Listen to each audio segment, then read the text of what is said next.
I want to remind you, as I always do, you are infinitely precious and unconditionally loved for the gift you already are.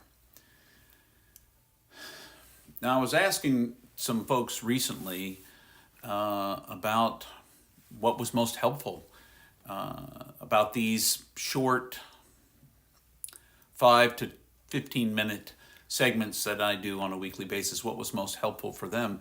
And the truth was that one of the things that some folks found most helpful was that I reminded them at the beginning of every session that they are infinitely precious and unconditionally loved as the gift they already are. Because sometimes all of us have trouble remembering that to be true. And besides remembering it to be true, we even question it when we do remember it. We don't believe we're as valuable as we really are. And so I thought about that. Of course, I could just put out a message every week and just tell you how infinitely precious and unconditionally loved you already are and end the message.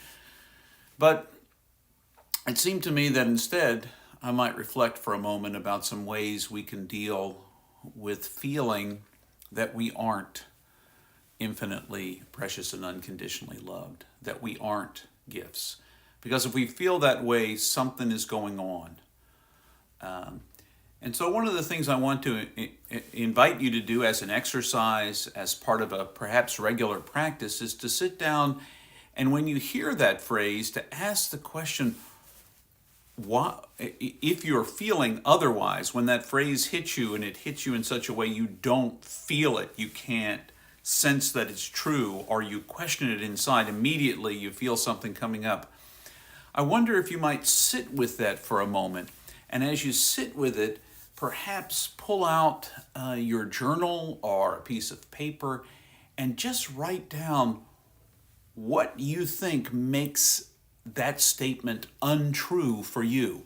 In other words, write down, what is it that makes me feel, you being me, what is it that makes me feel less than infinitely precious and less than unconditionally loved? What is it that makes me feel like I'm not a gift? Now, as you write down some of those things, I'm not as smart, I'm not as young, I'm not as gainfully employed, I'm not as witty or funny, whatever it is, as you write down those things that make you feel less than, sit with those for a moment and begin to ask the question, where is that coming from? Where did I first hear that message that I wasn't valuable enough? Where did I first hear that I wasn't smart enough, or that I wasn't pretty or handsome enough, that I wasn't diligent enough, I wasn't patient enough? When did you first hear that message? Really listen inside. When did that message come into your consciousness? And whose voice is that you're hearing? Is it a family member? Is it a teacher? Is it a peer, a friend, a colleague, a boss? Was it a stranger who just happened to say something about your physical appearance or size?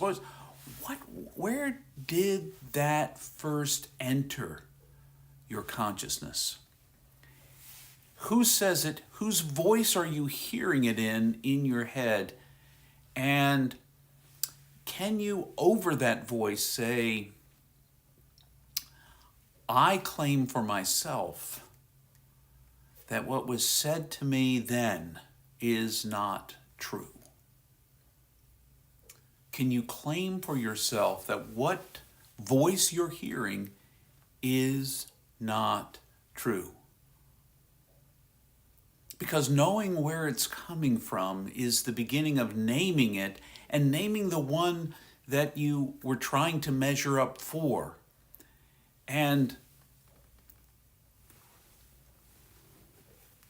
questioning who wants you to measure up, and then whether or not you measure up to that person's expectations is different from recognizing in yourself what your own expectations for your life are, what your own hopes are, what you imagine your life to be.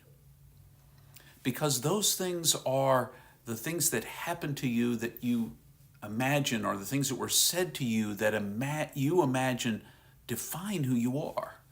Because none of those people, I don't care how important they were or are in your life, get to define you. Nothing less than love gets to name you. Nothing less than love. Now, I also recommend, in addition to that sitting time, that if this is an ongoing challenge with your own personal well-being, with your understanding of yourself, with your self-image and all those kinds of things, there are places that you can turn. It is not a weakness to seek out therapy. I did about 10 years, initially intensive, and then less intensive, and then maintenance, and then periodic check-ins in my life. And it was what helped me figure out how to deal with the things that I heard about myself or thought about myself, because those things shaped me. So seek out someone who can help you, a professional. Talk to someone who values you and you trust about the things that make you feel less than. Because sometimes just having a good friend who loves you just as you are, and hopefully you have one of those or more, talking to them, you can find out what an illusion it is to believe anything less than your own value as an infinitely precious and unconditionally loved person in this world. There is no easy fix. I can't send you a potion in the mail or across the internet in this live broadcast. There's no self-help book that magically will make this better.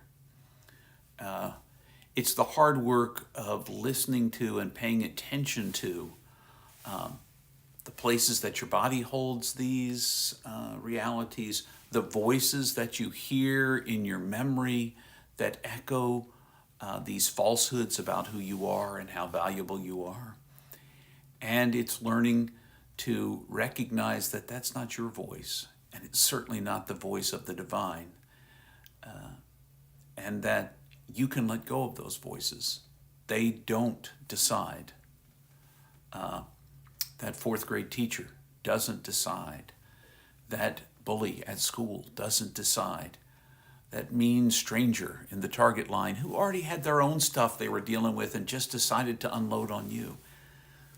They don't get to decide, because the decision's already been made. You are infinitely precious and unconditionally loved as the gift you already are. So try to hear that for what it means. Write it down for yourself. Hang it on your mirror in the bathroom in the morning to remind you. As you look at yourself, try to find all your flaws.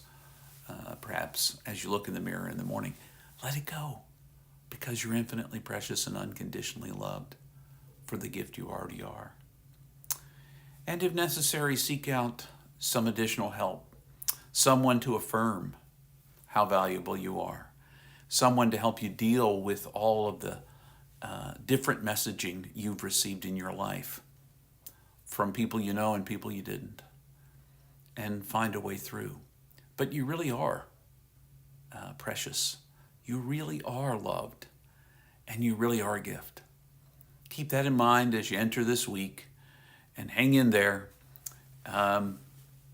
Practice valuing yourself, and in the process, learn to value everything else as well, and everyone else. Otherwise, until I see you the next time, I hope you'll have a great day, a great moment, a great week, and farewell.